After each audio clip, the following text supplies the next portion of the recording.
warahmatullahi wabarakatuh. Selamat pagi anak-anak. Apa kabar semuanya? Semoga kalian tetap dalam keadaan sehat-sehat dan tetap semangat dalam mengikuti pembelajaran via e-learning hari ini. Sebelum memulai, seperti biasa Ibu akan mengingatkan kalian untuk selalu mematuhi protokol kesehatan dengan menerapkan 5M, memakai masker, mencuci tangan, menjaga jarak, menjauhi kerumunan, dan mengurangi mobilitas. Ya. Sebelum kita memulai pembelajaran, mari kita berdoa menurut agama dan kepercayaan masing-masing. Berdoa, dipersilahkan.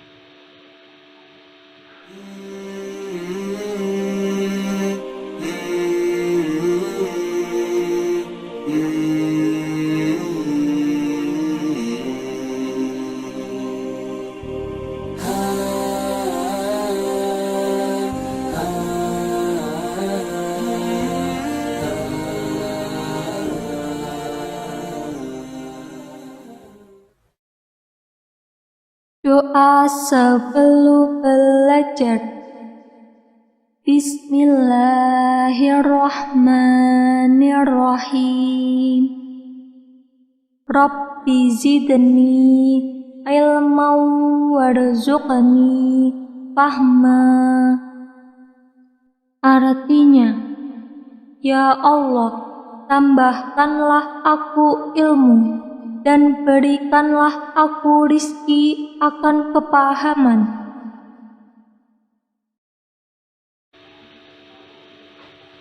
Oke, berdoa selesai.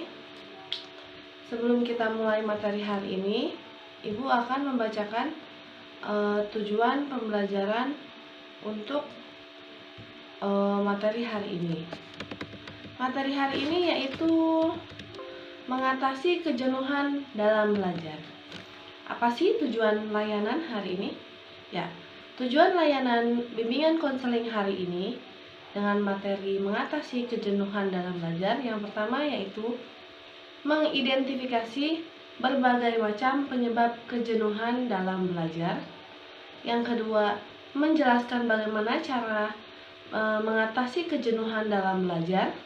Yang ketiga, mengklasifikasi berbagai macam perilaku yang menunjukkan sikap jenuh dalam belajar.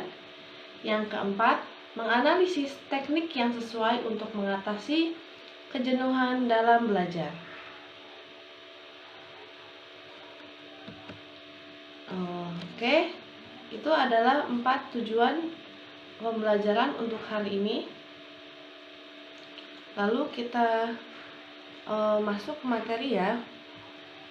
Kalau Ibu bilang kejenuhan dalam belajar, mungkin semua siswa-siswi di rumah pernah mengalami kejenuhan dalam belajar atau jenuh karena belajar. Apalagi sekarang itu memasuki pembelajaran di era pandemi kayak gini kan lebih ke daring ya, lebih ke pembelajaran dari rumah. Yang biasa PTM aja jenuh, mungkin ini daring juga, jadi mungkin kalian sudah capek begini. Nah, apa sih penyebab kejenuhan dalam belajar? Itu ada menurut Chaplin dalam Muhyiddin tahun 2012. Kejenuhan belajar dapat melanda siswa apabila ia telah kehilangan konsolidasi salah satu tingkat keterampilan tertentu sebelum siswa tertentu sampai pada tingkat keterampilan berikutnya. Nah, selain itu, kejenuhan juga dapat terjadi karena proses belajar siswa telah sampai pada batas kemampuan jasmaniahnya karena bosan dan keletihan. Nah, itu adalah penyebab kejenuhan dalam belajar. Nah, apa aja sih macam-macam keletihan siswa? Macam-macam keletihan siswa itu ada 3. Yang pertama, keletihan indera siswa. Yang kedua, keletihan fisik siswa. Dan yang ketiga yaitu keletihan mental siswa. Ada faktor yang menyebabkan keletihan mental pada siswa. Nah, yang pertama karena kecemasan siswa terhadap dampak negatif yang ditimbulkan oleh keletihan itu sendiri. Yang kedua, karena kecemasan siswa terhadap standar keberhasilan bidang studi tertentu yang dianggap terlalu tinggi, terutama siswa merasa bosan mempelajari bidang studi yang tadi. Jadi kalau misalnya mungkin ada pembelajaran matematika yang standarnya terlalu tinggi, terus kalian tuh tidak bisa mencapai standar itu bisa jadi kalian keletihan mental, udah capek mentalnya. Yang ketiga yaitu karena siswa berada di tengah-tengah situasi kompetitif yang ketat dan menuntut lebih banyak kerja intelek yang berat. Itu biasanya di kelas-kelas yang unggulan, yang isinya siswa-siswi yang kompetensinya itu sangat tipis ya, maksudnya yang pintar-pintar semua, terus kompetitifnya sangat ketat, terus menuntut siapa yang lebih tinggi gitu, biasanya siswa bakalan keletihan mental. Yang keempat yaitu karena siswa mempercayai konsep kinerja akademik yang optimum, sedangkan ia sendiri menilai belajar sendiri hanya berdasarkan ketentuan yang ia bikin sendiri gitu ya. Nah, di sini ada cara mengatasi kejenuhan dalam belajar. Yang pertama, melakukan istirahat dan mengkonsumsi makanan dan minuman yang bergizi dengan takaran yang cukup. Jadi tidak berlebih, tidak kurang. Makanannya juga makanan yang sehat dan yang bergizi ya. Maaf, ibu lagi flu ya. Yang kedua, mengubah atau menjadwalkan kembali jam-jam dari hari-hari belajar yang dianggap lebih memungkinkan kita lebih belajar dengan giat. Ingat ya, otak manusia itu bekerja maksimal hanya 20 menit. Jadi kalau kalian besok mau ulangan terus dikejar sistem SKS, sistem kebut semalam, itu nggak akan efektif, karena otak kita nih cuma punya kapasitas konsentrasinya cuma waktunya 20 menit. Jadi dari misalnya kita belajar berjam-jam, itu dari berjam-jam itu cuma 20 menit yang masuk ke otak gitu. Jadi makanya lebih baik belajar itu sedikit-sedikit, sebentar-sebentar tapi sering gitu ya. Lanjut yang ketiga, pengubahan atau penataan kembali lingkungan belajar siswa yang meliputi pengubahan posisi meja tulis, lemari, rak buku, alat-alat perlengkapan belajar sampai memungkinkan siswa merasa berada di tempat yang lebih menyenangkan untuk belajar. Nah ini kebanyakan kita ini kalau belajar tuh nggak ngelihat, maksudnya nggak di tempat belajar, sambil nonton TV, sambil tiduran. Ternyata kalau tempat belajar yang posisi belajar tempatnya yang nyaman, kita tuh akan termotivasi dan tidak akan jenuh. Kita ubah mejanya yang tadinya sebelah sini, sebelah sana, diubah. Terus tempat posisi buku, rak bukunya coba dibikin jadi lebih beda gitu dari yang biasanya. Jadi kita nggak jenuh ya.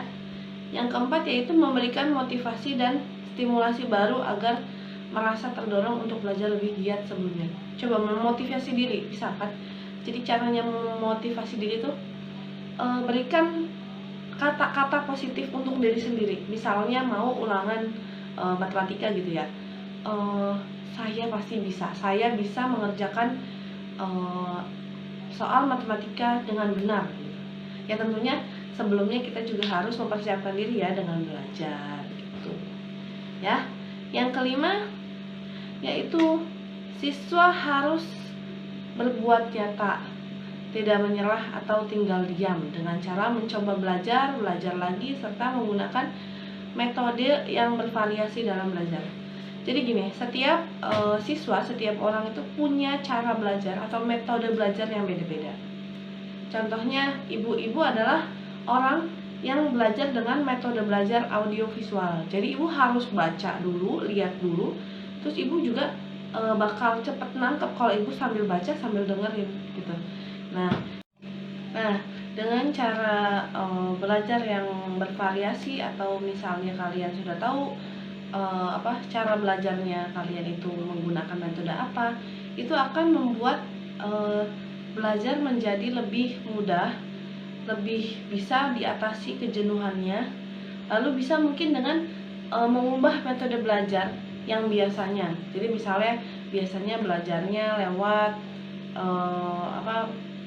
dari e-learning, dari guru pembelajarannya, bisa ditambahkan mungkin dari kalian barangkali mau belajar lewat aplikasi digital, aplikasi belajar online, atau mungkin dari YouTube gitu, atau mungkin ingin praktek belajar, misalnya pelajarannya pelajaran IPA yang bisa dipraktekkan, kalian mungkin bisa mempraktekkannya di rumah gitu ya.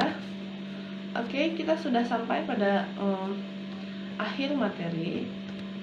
Setelah ini mari kita menyimpulkan materi untuk layanan hari ini, yaitu kejenuhan dalam belajar, mengatasi kejenuhan dalam belajar.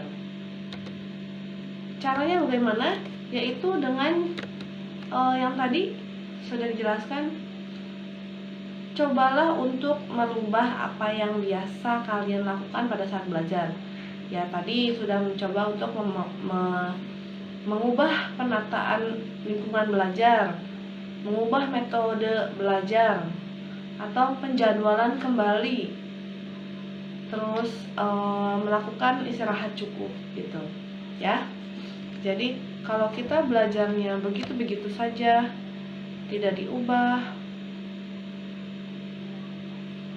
nanti kita juga mungkin akan jenuh.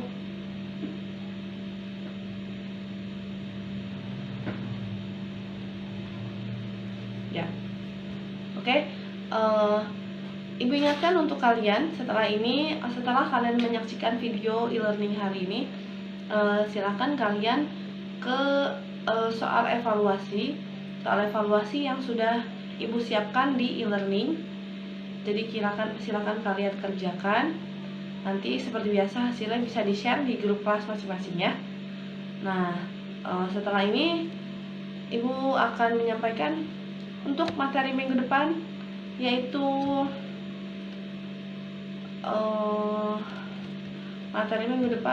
tentang semangat belajar dari rumah. Nah, kan seperti yang kalian tahu, kita ini kan sudah belajar dari rumah sudah lama. Mungkin sudah yang tadi jenuh ya, sudah jenuh. Bagaimana caranya kita semangat belajar dari rumah? Nanti kita saksikan, kita simak lagi di video minggu depan. Oke, ibu tutup pertemuan hari ini. Mohon maaf apabila ada salah-salah kata. Wassalamualaikum warahmatullahi wabarakatuh. Setelah ini kita akan berdoa setelah pembelajaran ya, berdoa setelah belajar. Sebelum ibu akhiri, mari kita berdoa dulu. Berdoa dimulai.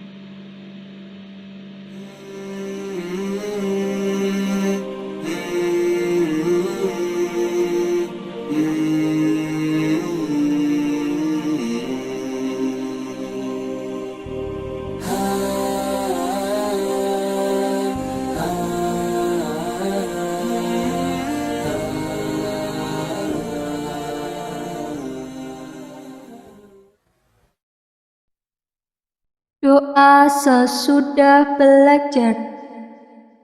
Bismillahirrahmanirrahim.